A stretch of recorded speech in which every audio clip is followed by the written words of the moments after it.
natijatul hayat, melahirkan suatu ghayatul hayat, tujuan kehidupan kita yang jelas. Tujuan kita tidak lain adalah di mana kita sering memohon doa pada Allah Subhanahu wa taala, Rabbana atina fid dunya hasanah wa fil akhirati hasanah wa qina azabannar. Konsep keseimbangan antara dunia dengan akhirat ini harus balance. Tapi kesuksesan di dunia, kemudian sukses di akhirat pun juga diusahakan kalau bisa jangan sampai kita tersentuh oleh api neraka. Wa qina azabannar. Doa sapu jagat ini menjadi sebuah inspirasi kita ketika kita coba untuk merenungi, menghayati, maka kemudian kita akan melahirkan sebuah nilai kehati-hatian dalam melangkah kita. BKPRMI di dalamnya ada nilai-nilai ta'did. Apa tuh nilai pendidikan ya? Edukatif. Ini harus kemudian bagaimana kita mampu menjadikan diri kita memiliki nilai-nilai pendidikan yang selalu ada dan hadir. Dan oleh karenanya untuk bagaimana kita kemudian melahirkan sebuah nilai-nilai orientasi kehidupan yang jelas, ada 3 modal yang harus tertanam di dalam diri kita. Yang pertama adalah konsep keseimbangan dunia dan akhirat harus sukses, dan ini harus balance. Nanti bisa lihat dalam surat Al-Qasas ayat 77, surat Al-Jumu'ah juga ada, Allah jelaskan konsep keseimbangan. Modal pertama yang harus melekat di dalam diri kita itu adalah kuwatul iman, kekuatan iman pada Allah Subhanahu wa taala. Ini modal yang paling terkaya, yang terhebat gitu.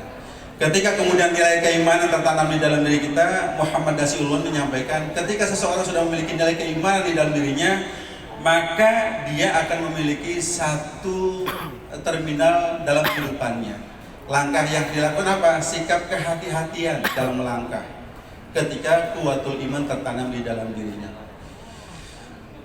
Ayat yang berbicara tentang masalah keimanan kepada Allah Subhanahu wa taala cukup banyak. Salah satu di antaranya adalah surat Al-Asr, demi masa sesungguhnya yang namanya manusia semua dalam keadaan rugi kecuali orang-orang yang beriman kepada Allah Subhanahu wa taala.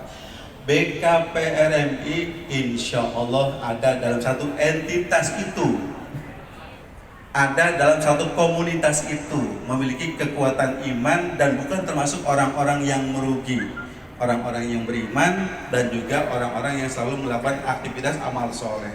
Apalagi sikap atanasuh, saling mengingatkan, saling menasihati antara satu dengan lainnya dalam hal kebenaran dan juga dalam hal kesabaran. Yang kedua, waktu cuma 10 menit ya. Yang kedua adalah apa? Kekuatan iman perlu, kemudian adalah kekuatan amal. Ayat-ayat Al-Quran yang berbicara tentang masalah keimanan pada Allah Subhanahu wa taala, Allah sandingkan dengan kekuatan amal.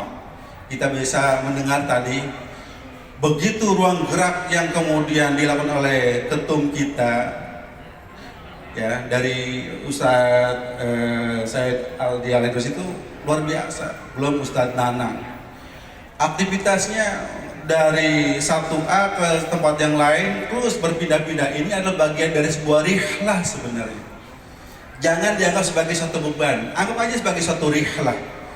Kita bersilaturahim, pindah dari satu tempat ke tempat yang lain, insya Allah ini pahalanya akan terus mengalir. Lelahnya insya Allah menjadi lillah. Saya seringkali japri sama Ustadz Abah Nanang, mudah-mudahan antum dalam keadaan sehat ya Allah. Cuma saya nggak punya nomor abang Anda nih, mohon maaf. Jadi saya nggak bisa ngejapri nih, mohon maaf. Mudah-mudahan habis ini saya dapat nomor ininya nih ya.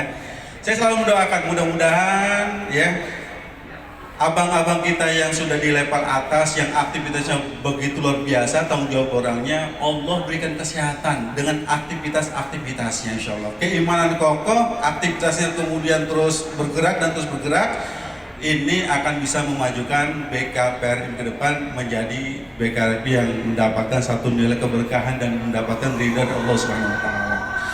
Baik, dua aja kali ya. Ini udah ada suara yang tidak menjadi tidak fokus. Terima kasih. Assalamualaikum warahmatullahi wabarakatuh.